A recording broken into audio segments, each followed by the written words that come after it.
No, COVID-19 is not airborne. COVID-19 transmits via droplets, and what we mean are these small little particles of moisture, liquid. These particles, when they come out of your mouth, they drop. And so that's why we say between 1 and 2 meters. Anything beyond that, they don't disperse. So no, it's not airborne. It's through close contact and through respiratory droplets. But the one thing I should say is that in healthcare facilities, we do tell healthcare workers that when they are treating patients, very sick patients, where they have to intubate them, and sometimes you have particles that could be dispersed much further than just that 1 to 2 meters. And so in those situations, we tell healthcare workers, you have to use airborne precautions. And so there may be some confusion out there when we say airborne precautions.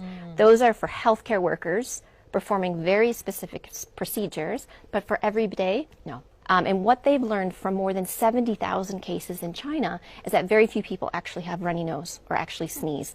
Most people will have a fever.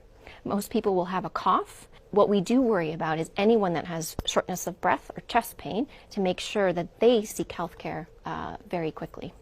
So I'm not aware of any evidence that this virus transmits between pets and people. There's a lot of investigations that are underway.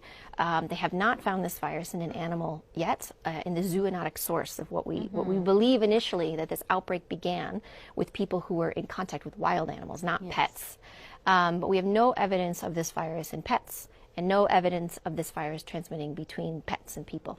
I think you can use swimming pools just fine. Many swimming pools have chlorine in them, and we haven't heard of any transmission happening in swimming pools. So there are some studies that are ongoing right now that look at virus survival.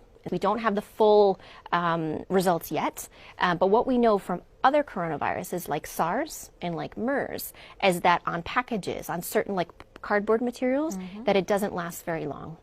What is important, though, on certain other surfaces like plastic, that the virus can be inactivated by disinfectants. So if you want to know more about disinfectants and disinfecting your surfaces, go to the WHO site, go in and look at the guidance. You'll find it under coronavirus, and you'll find all that information there. Just because you have a fever and a cough doesn't mean that you're infected with COVID-19. That's really important. It's also flu season.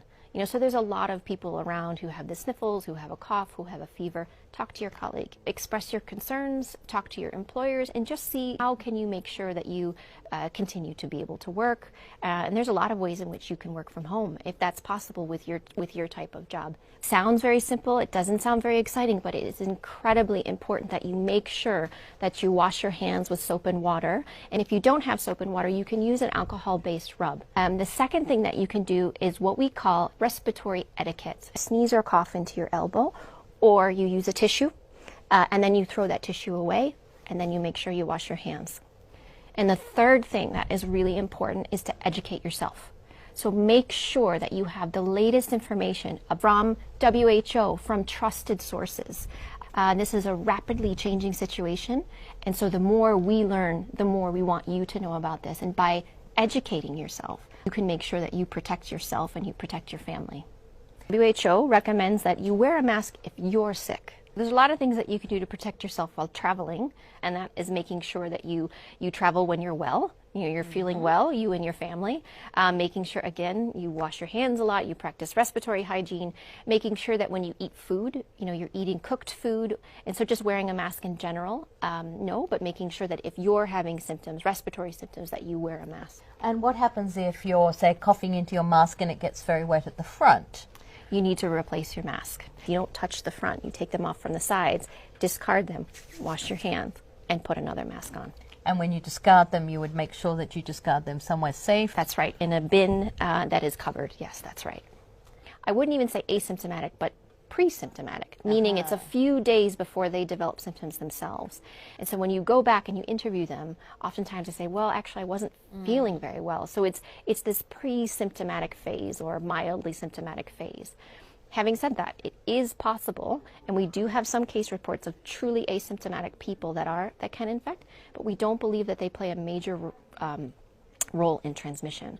The important number of days has to do with what we call the incubation period, the time that you are infected to the time that you develop symptoms. We believe that most people will show symptoms 5 or 6 days after they are actually infected. What we look for is we look for case pairs. So if I'm a case and you are one of my contacts, then we follow you for a certain number of time to determine how long it takes for you to develop symptoms. So we are constantly looking at data that's coming from countries, and as of right now, we feel very confident that 14 days is the right upper bound. We are learning about what this virus can do in different countries. You know, there's a lot of cases in China, and there's some colder climates there. I was in Beijing recently, but I was also in Guangzhou, which is more southern part of the country, which was much warmer. And so you do see transmission. It's too early to say if temperature, in terms of outside temperature, has anything to do with virus circulation. But we need to prepare ourselves that this virus can transmit between people anywhere that it goes. There was a really big report that came out of China, I think it was last week, where it was looking at 55,000 cases. I think it was 2% of those infected were among children. And that's a very low number. And that's important to know, because in flu, for example, children are really important in transmitting this virus. But in COVID-19, they don't seem to be. We don't know why yet. And so that's a big point of research. But even the children who are infected, many of them will have mild disease. A majority of people who are infected with COVID-19 will have a mild disease, which may actually include a mild form of pneumonia. Antibiotics will not work against COVID-19 because that's a virus, but I know that you could have a co-infection with a bacteria, and an antibiotic may be helpful for that, but it won't actually work against a virus. Please come back to the WHO website and look at what we have posted. There's new postings every day, whether there are situation reports, which gives you an overview of the latest cases and what WHO is doing.